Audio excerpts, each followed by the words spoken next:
baby.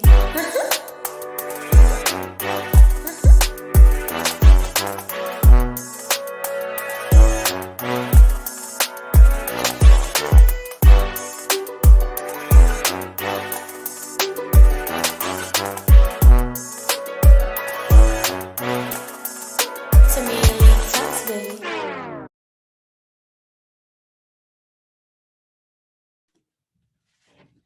All right, guys, welcome back to the Tamia Lee Talks podcast. I'm your host, Tamia Lee, and I'm here with a black boss, okay?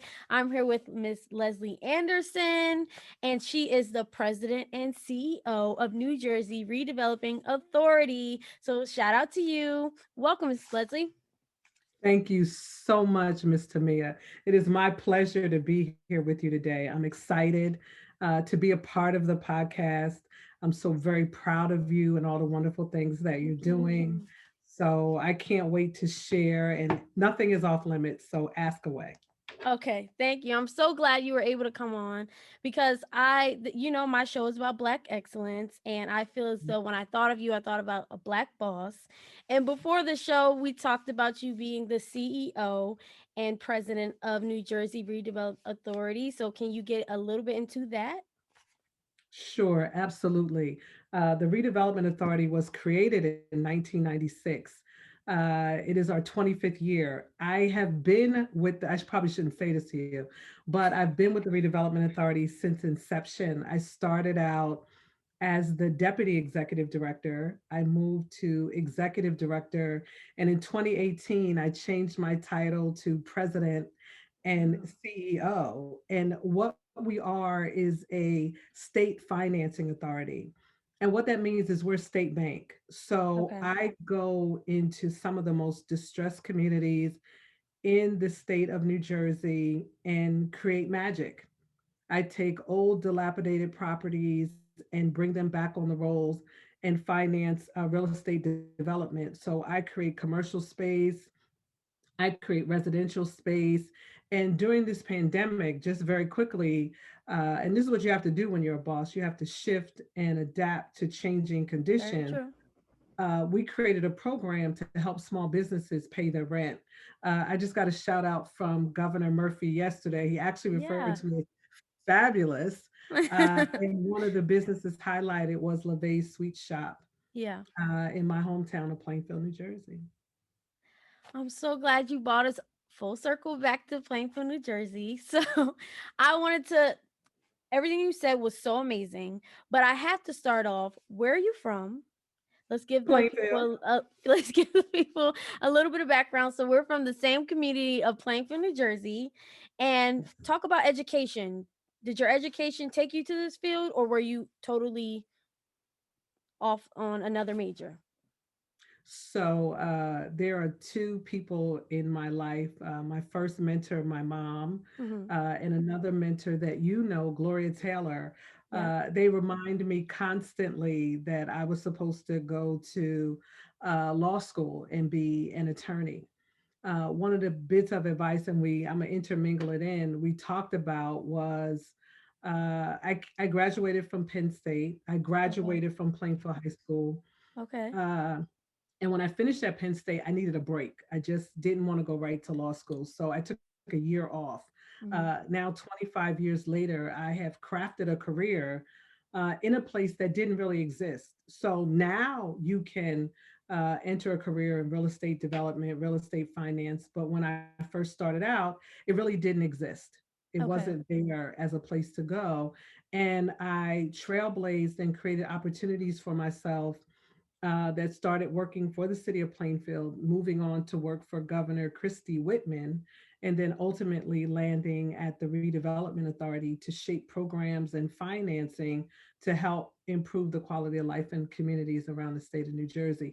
I do want to point out, since you called this the boss thing, I am the Mm-hmm. first African American female to head a financing authority in the state of New Jersey. Yes. Let's give you And a we applause. thank you, Let's thank give you. you an applause right there.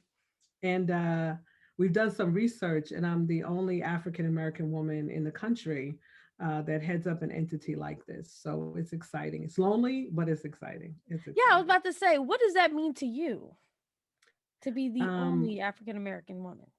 it means that we need more, and that my job is to open up more doors and create more opportunities for African American women to Hmm. access this, whether I do it by going to talk at colleges and universities, whether I do it by creating employment opportunities at the Redevelopment Authority. Hmm. There are many Black women in private industry and banking, but this is a sweet spot Hmm.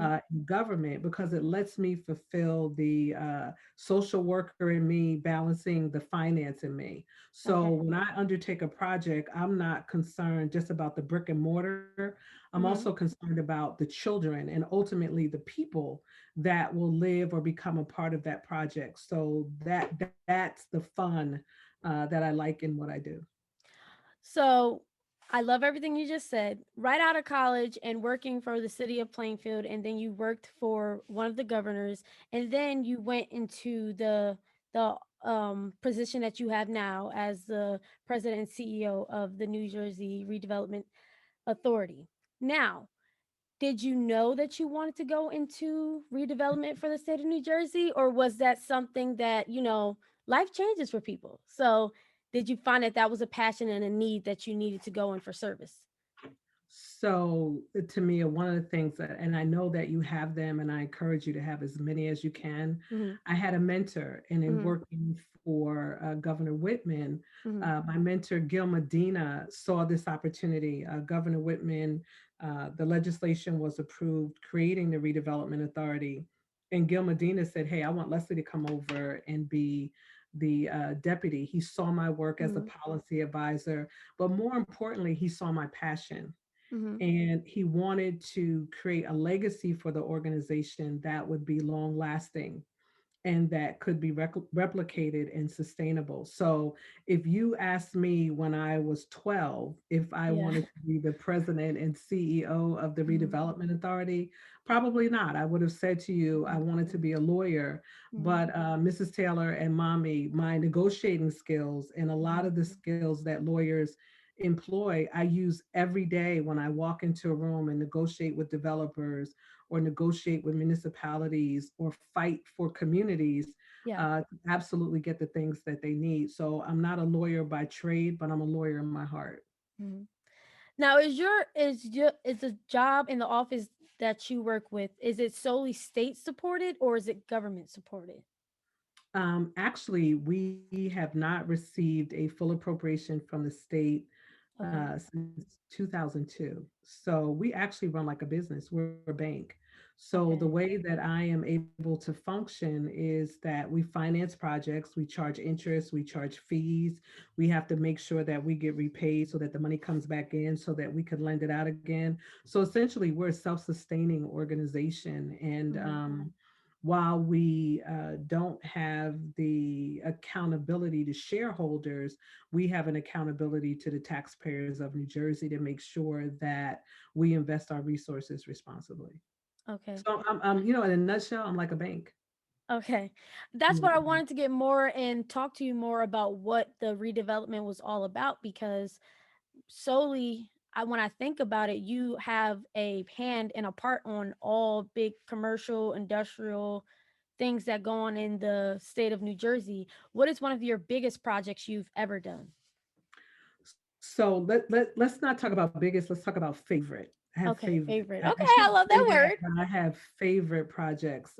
One of my absolute favorite projects is a project in the city of Jersey City. I'm going to talk about a project in Plainfield, but it's in Jersey Okay. City.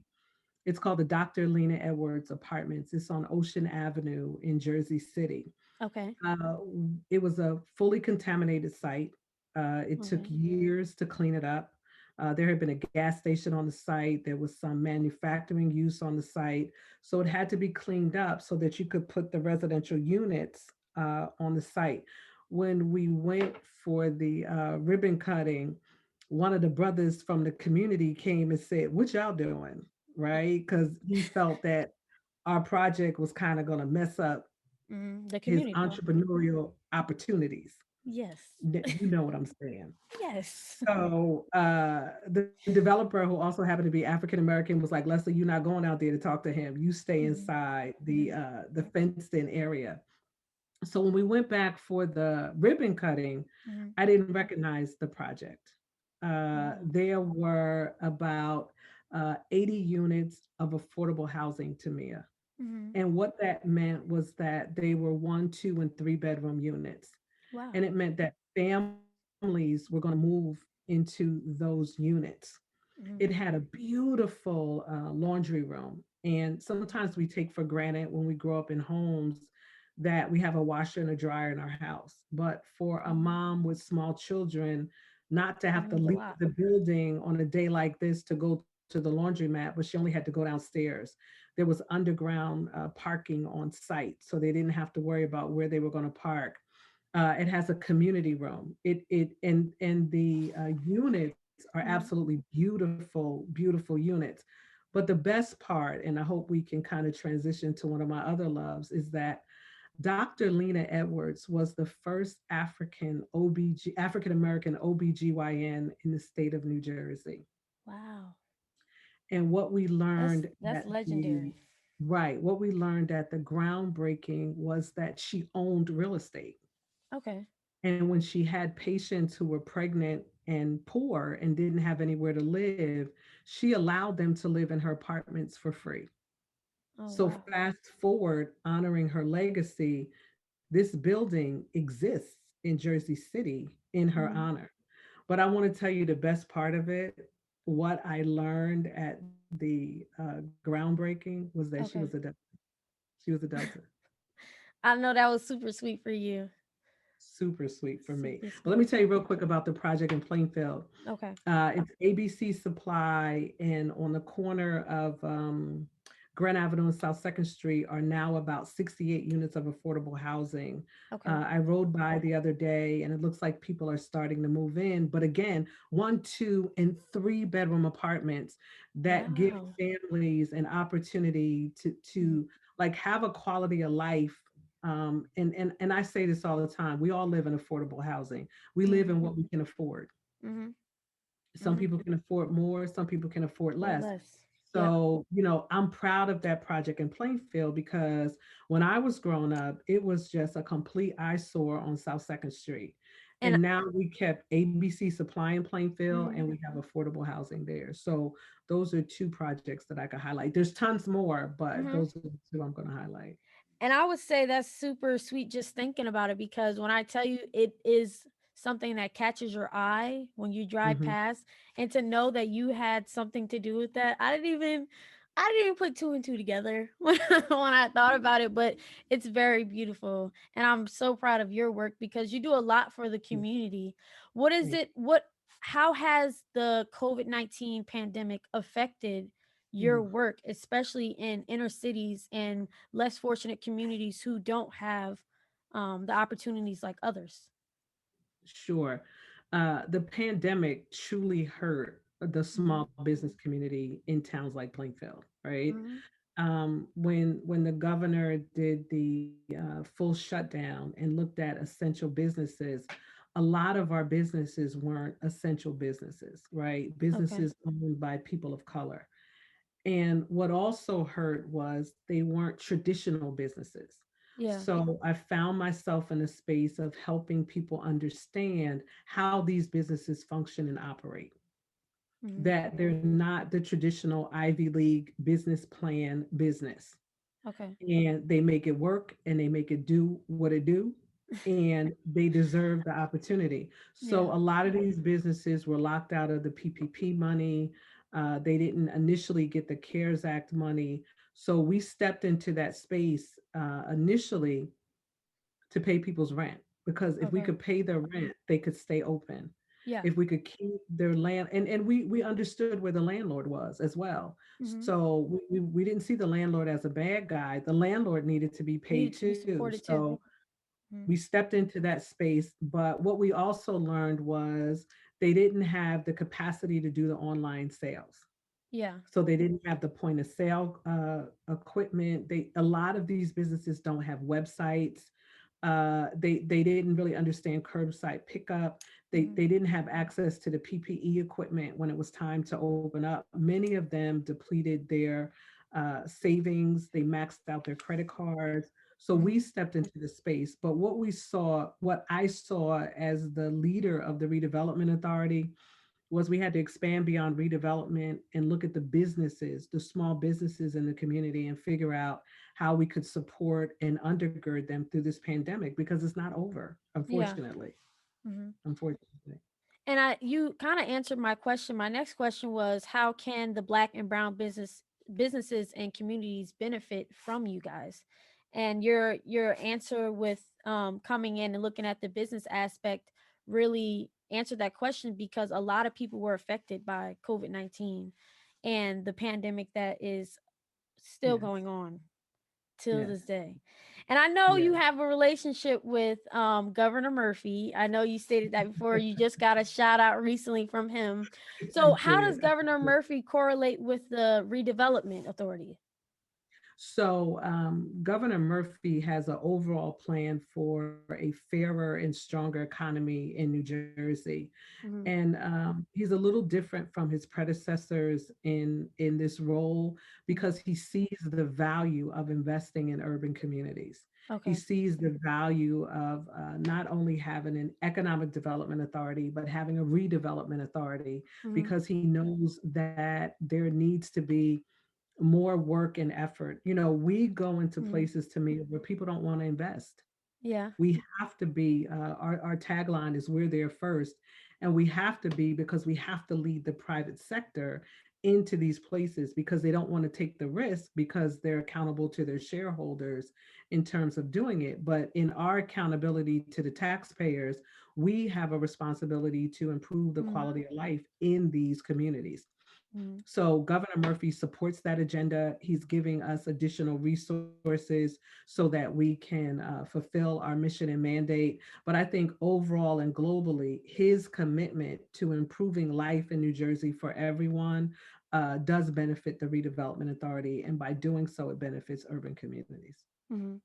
Now, have you seen within your own community that it took a very COVID-19 really affected the Plainfield, New Jersey, well, Plainfield area of New Jersey? Was that one of the main areas of focus for the redevelopment, or they weren't as bad off as other communities? Because every community is different.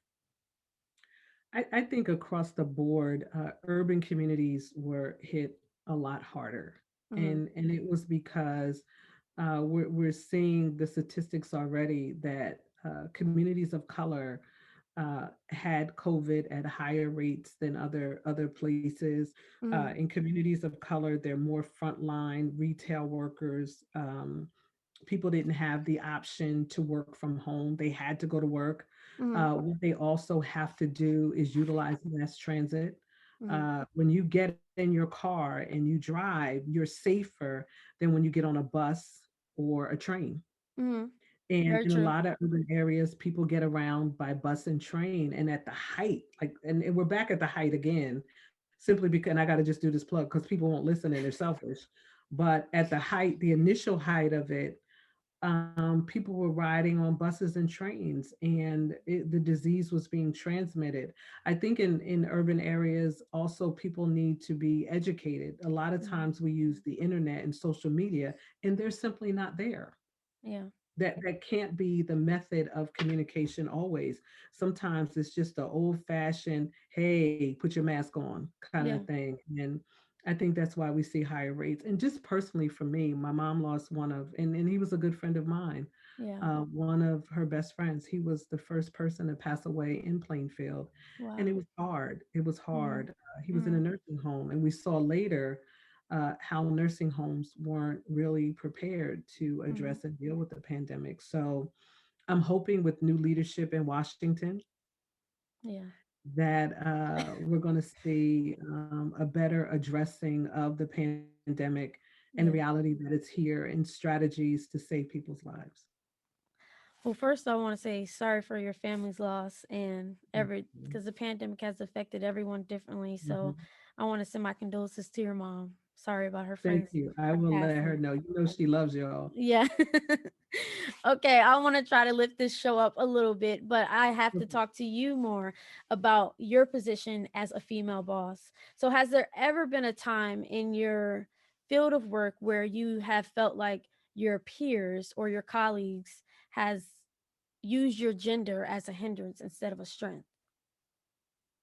Oh, absolutely. Absolutely. Mhm, Absolutely. Very early in my career, when I was the deputy executive director, we went to a community for a meeting. And I'm mhm. not sure if you know this, but the way I spell my name is the male version of Leslie. Yeah. So this gentleman was older, and he was waiting for Leslie Anderson to arrive. And I was Mhm. there, and he thought I was the And you secretary. showed up. No, no, no. I was there. He thought I was the Okay. secretary. And I had a colleague that thought it was funny. He said, let's play a Mhm, joke on him. mhm. And we waited about 15 or 20 minutes, and he was clearly annoyed because he thought I was late. And my colleague said, oh, wait a minute. Wait. You're looking for Leslie Anderson? And the guy was like, yeah, where is he? And he said, she's right here. Mm, So those are some of the challenges, and I would elevate it to me to say race plays an even greater role. mhm, I think if anything we've learned in this last year is not to run away from race mhm. and the ugly way we can treat it in this country. And I have been drawn out of the circle by both white men and white women Yeah. and treated less than, Mhm, that I'm not qualified, that I don't belong here. And it's throughout my career. And I think it was the mentorship and growing up in Plainfield when I did that undergirded me to say, I can do anything. And yeah. I am not less than you. And truly having a mom that taught me the true origins of Africa, and that while I am a descendant of a slave, it was the highest and best that was Mhm, stolen from Africa and brought to this country. mhm, And that's who I'm a descendant of. mhm. And we just gotta talk about black women, and we gotta get into our black VP. Yes, we Shout out do. to Miss Harris, Vice President Harris. So, what did that Mhm. mean for you being a black woman? You know that you are of a certain caliber, you are prestigious, and you possess black excellence. What does that mean for you when you found out, okay, this is officially happening? She's becoming the vice president. How did that make you feel? Um, Honored, proud, Mhm. inspired, motivated. But what just popped in my mind when you asked this question was, look out, world, you getting ready to figure out exactly who Black women are Mhm. and what we're capable of accomplishing. Mhm. And not that we've kept it hidden in our community, but my first meeting, I have to share this, my first meeting with Governor Murphy, he was candidate Murphy then, Yeah. and I had on a red suit, and we had gone through the meeting, and it went really, really well. And Mhm. at the end of the meeting, he got up and then he turned around and came back. He said, wait a minute, why do you have on that red suit? He said, are you a Delta? I said, absolutely. He said, oh, you have to stay in my administration, because if you want to get something done, you give it to a Delta. Wow. He had served on the NAACP national board with Deltas, and he had Mhm. worked with us. But I also want to say all of the Divine Nine. That's the other part of what I'm excited about, is that the organizations, most of which are over 100 years old, are now thrust into the forefront, and people can understand the hard work that we do and Mhm. not relegate us to college organizations, Mhm. right? We work, all of us work outside of college on the alumni level, doing amazing things in our community. And Kamala Harris being in that position helps thrust it in the forefront, along with the value and importance of HBCUs. Mhm. For those who may not know what Delta is, can you give them a little background, a little information on it? Because some people don't know. Okay, I'm gonna say it, Some people don't know. Go but ahead. you don't have time. But I'm gonna condense it down. No, no, Um, no. We got time. Just give us okay, if you want a brief information. I'll keep it. Okay. Delta Sigma Theta Sorority Incorporated was founded in 1913 at Howard University by 22 amazingly dynamic women.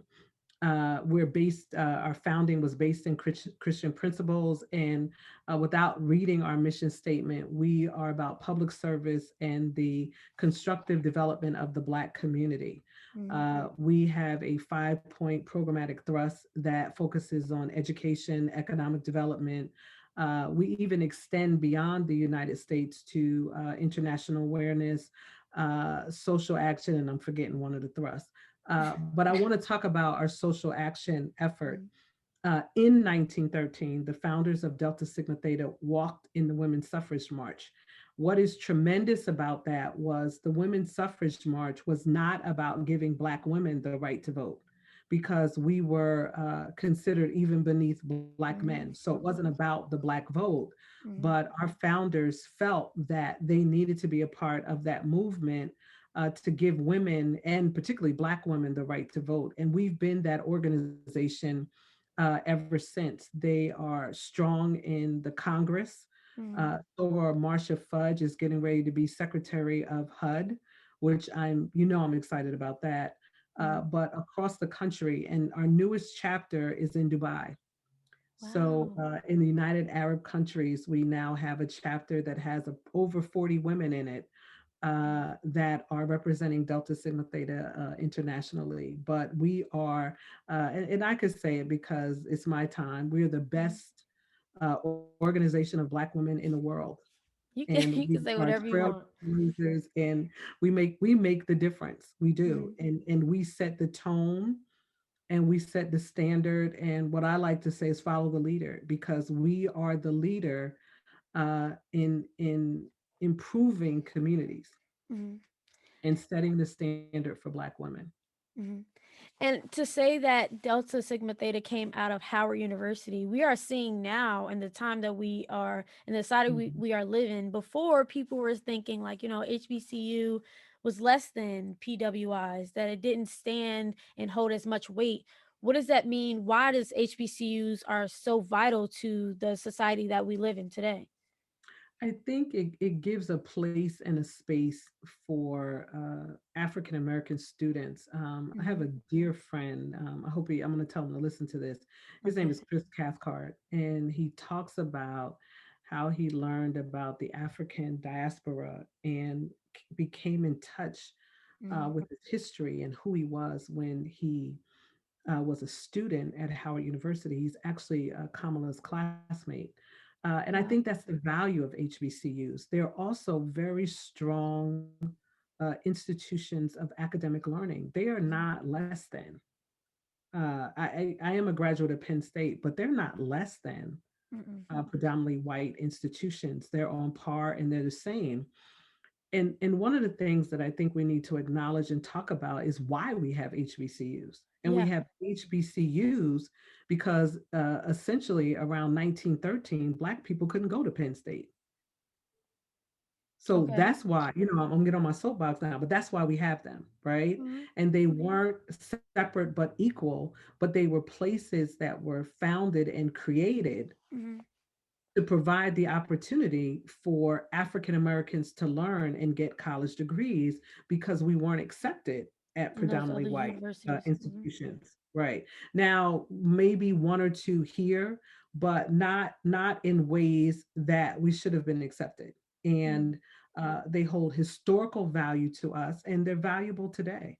They're Mm-hmm. valuable today. Some of the best and brightest minds across the world have come from HBCUs. And, it disappoints me to think that people think they're less than, because they're not. They're Mm-hmm. not. They're absolutely not.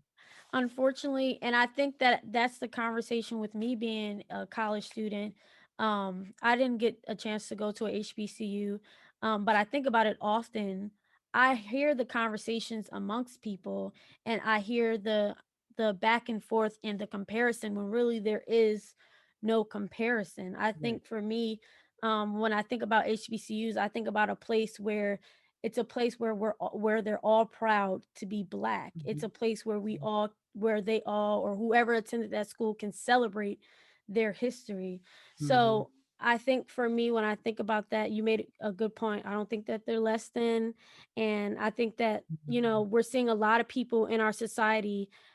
Kamala Harris is one of the people who is in the spotlight right now, but there's a lot of people in our Absolutely. communities, in our society, that came from HBCUs. But to talk a little bit about education, why do you think education is important, especially for people of Black and Brown communities? Um, for two reasons, Tamia. One, it's objective. Hmm. It doesn't get the subjectivity of some other pieces. So once you have your education, no one can take it Hmm. away from you. Once Hmm. you have knowledge, no one can take that away from you. It's something that gets internalized within you. And then with that, so many doors can open for you.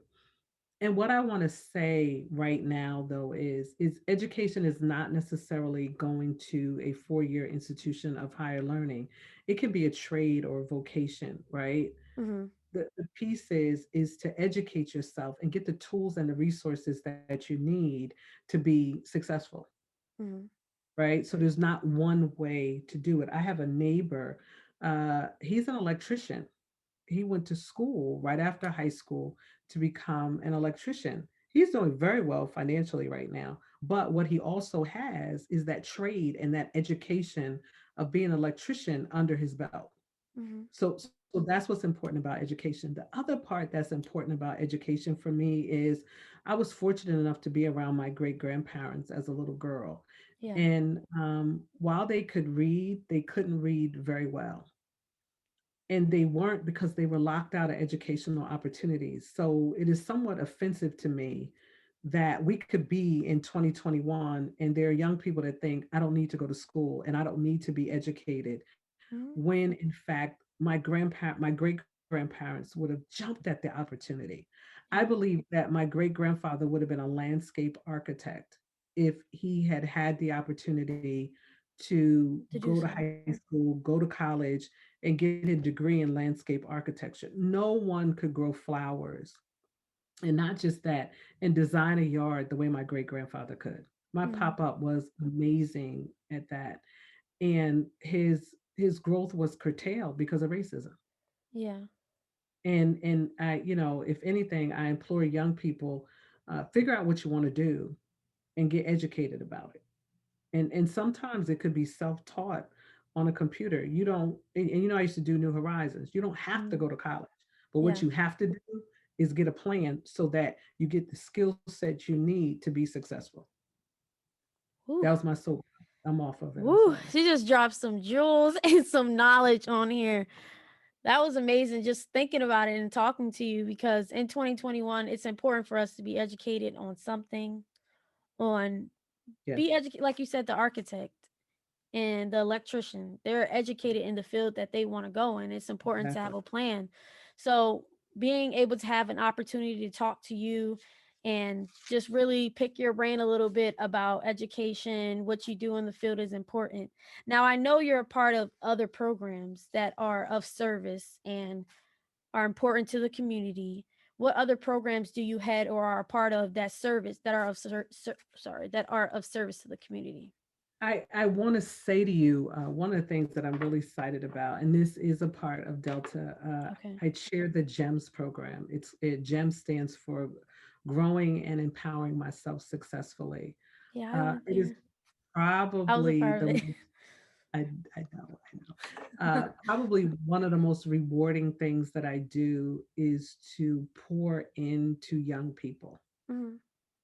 right? Because I owe it to the people that poured into me not to go to work and to think that work is enough, because it's not, right? My legacy, a part of my legacy will be the Redevelopment Authority, but another part of my legacy will be all the young people that I've mentored over the years. I'm on a new board. Shout out to D Free Global Foundation.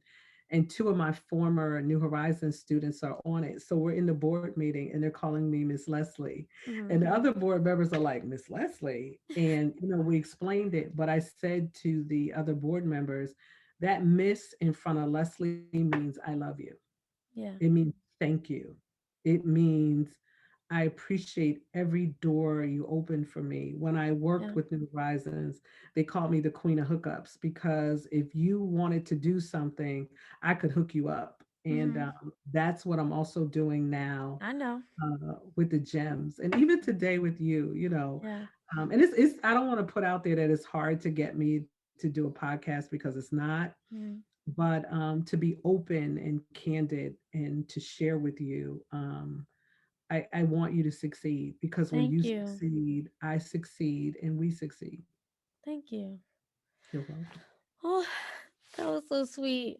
Uh, Almost made me tear up because we Don't go tear up. We on camera. We can't tear up. we go way back, Yes, we and all do. the help and all the things that you've done, not even just in gym, but for my family, our family, the love that's there. It's Mhm. history and it's legacy, and I thank you for that. Absolutely. Absolutely. To wrap it up a little bit about, I always ask my guests, who is someone that you honor in your work or you hold as a positive mentor for you? Um, I have a lot of mentors, Okay. right? So Mm-hmm. if there's a bit of advice I could give to people, you should diversify and have a lot of mentors. Mm-hmm. I have professional mentors, I have personal mentors, but the two people that I want to shout out right now are my mom and my Mm-hmm. sister, right? You cannot Yes. get any two better people. My mom was amazing. Just quickly, when I was in the third grade, we lived in Piscataway, Okay. and I did a book report on Cinque from the Amistad. So I Okay. want you to appreciate how old I am. And so fast forward all those years, I'm sitting in a movie theater when the Amistad movie came out, and I'm on a date, and I say Mm-hmm. to the guy, I know this story. That guy's name is Cinque. Okay. And they said it, right? And he said, how do you know that? And I said, I did a book report on that in the third grade. And he said, no, you did. I said, yes, I did. And I have to credit my mom because she taught me and my sister Yeah. who we were and where we were from. Mm-hmm. And being built on that foundation and not waiting to get it out of school, I believe made a difference for us. She Mm-hmm. taught us how to read, Yeah. she taught us our history, and that was important to her. So, that first mentor in your life, and, I'm the outgoing one. My sister is very quiet, Yeah. but having that person in your corner, and she's an amazing accountability partner that keeps me level Mm-hmm. as well. And everybody needs that in their life. And I credit my success to both of them. I wouldn't be the person that I am without them. Yeah. I love them. They're so sweet. Shout out to Miss Suzanne and Miss Anderson. Absolutely. Okay. Just I got three more questions. I don't mean to take up so much of your time. No, go ahead, honey. So I'm a big person on manifestation.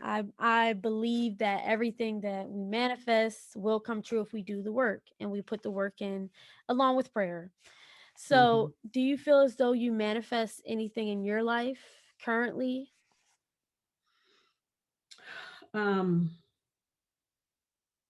Getting to this place where I am right now as the president and CEO of the Redevelopment Authority was a long time coming. Yeah. Politically, there were people who worked very diligently to take me out. Mm.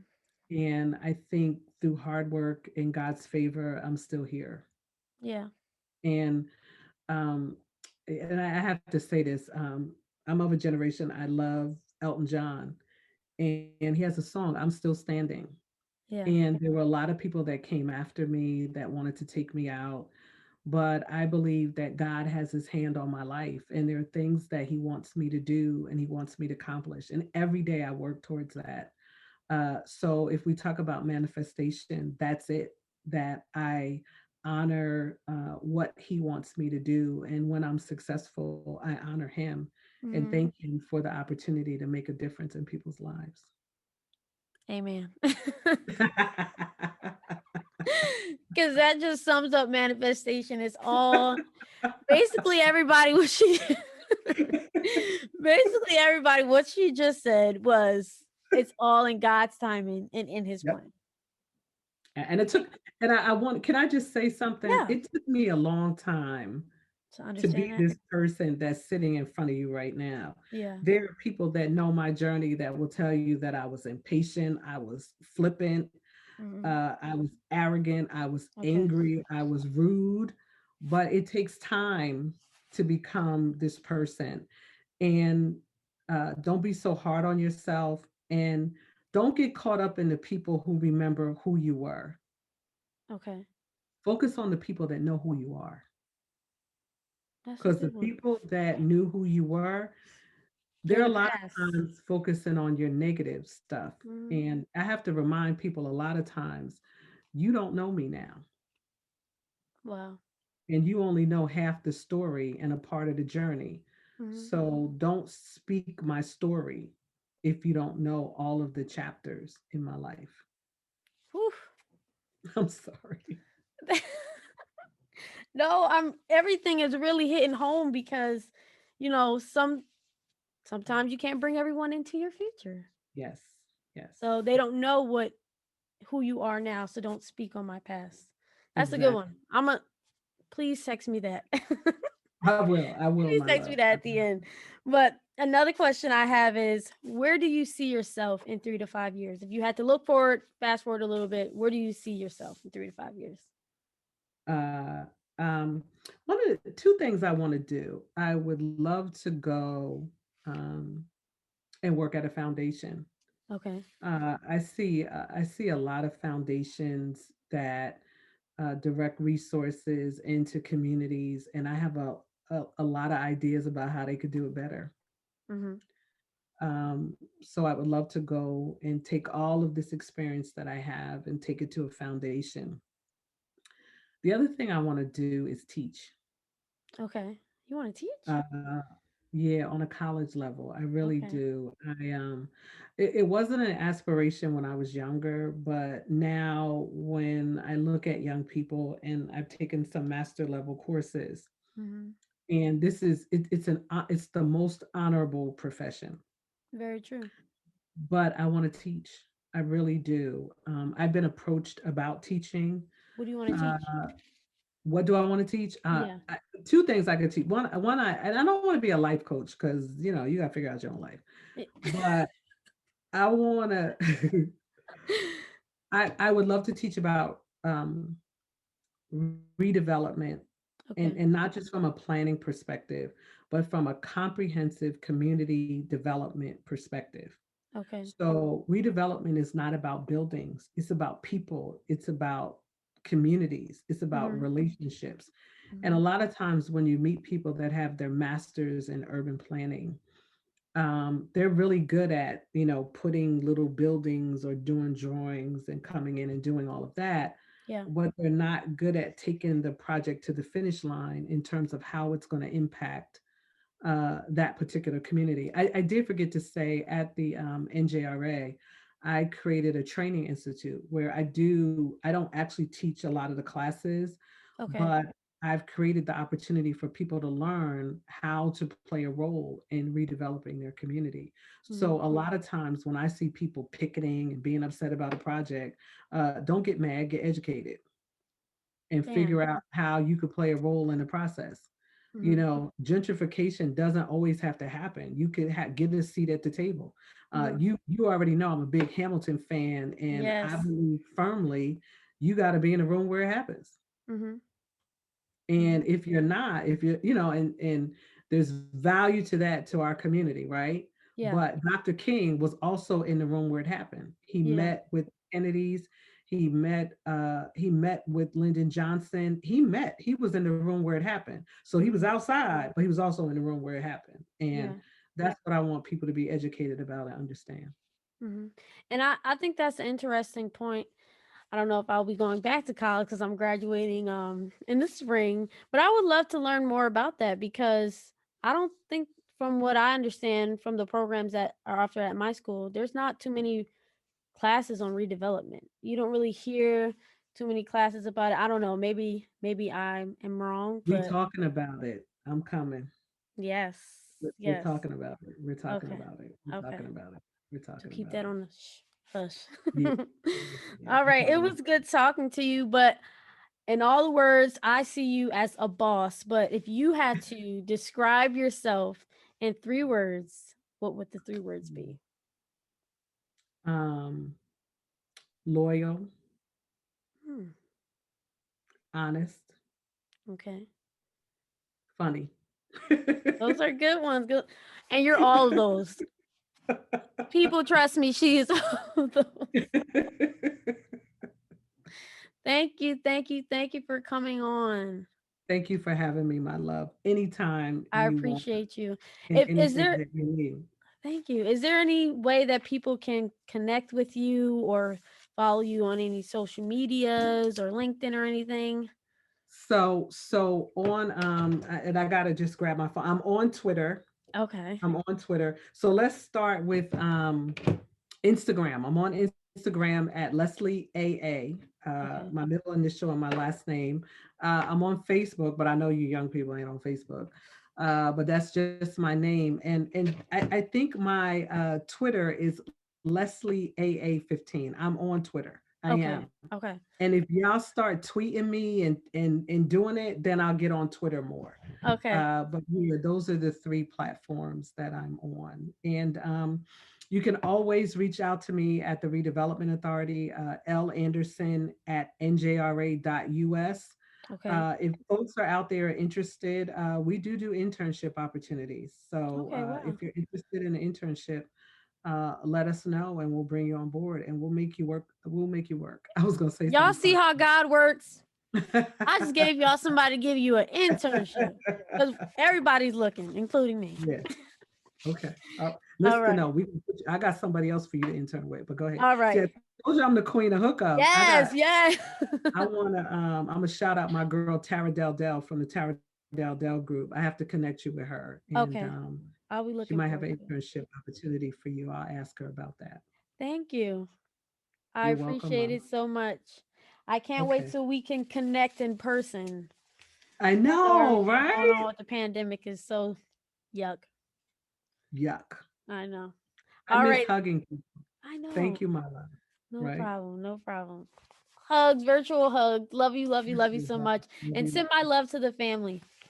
Absolutely. And send your love to my love to your family. I love Okay. them. That's my family. All Thank right. you. Take care. Bye See ya. bye. Bye bye.